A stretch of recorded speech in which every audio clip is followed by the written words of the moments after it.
সূরা মুলক এশার নামাজে কিংবা রাতের নামাজে পড়লে কি আদায় হবে? উত্তম হচ্ছে যে সূরা মুলক পড়া, সেই হাদিস দ্বারা প্রমাণিত। সুতরাং রাতে ঘুমাবার আগে পড়ে নেবেন। নবী সাল্লাল্লাহু আলাইহি ওয়াসাল্লাম সূরা মুলক আর সূরা সেজদা নিয়মিত পড়তেন। এটি সুন্নাত, মুস্তাহাব, পড়লে ফজিলত রয়েছে এবং কবর আযাব থেকে নাজাত মিলবে যারা সূরা মুলক বেশি বেশি পড়বে।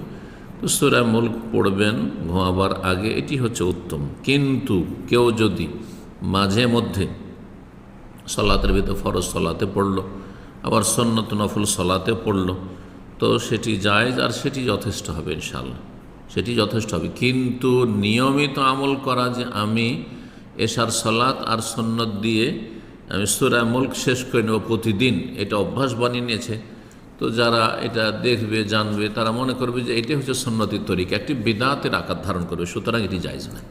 ওলামারা বলেছেন যে এটি জায়েজ নয়। জি, এই মর্মে শেখ ইবনে বাজ রাহিমাহুল্লাহর ফতোয়া রয়েছে। মাঝে মধ্যে আমল করলো, এইভাবে সলাতের ভিতর পড়লো, মাঝে মধ্যে সলাতের বাইরে পড়লো, রাত্রে পড়লো, কোনো অসুবিধা নেই। কিন্তু প্রতিদিন একই রকম নামাজের ভিতরে সূরা মুলক পড়ছে, এমনটা করবে না।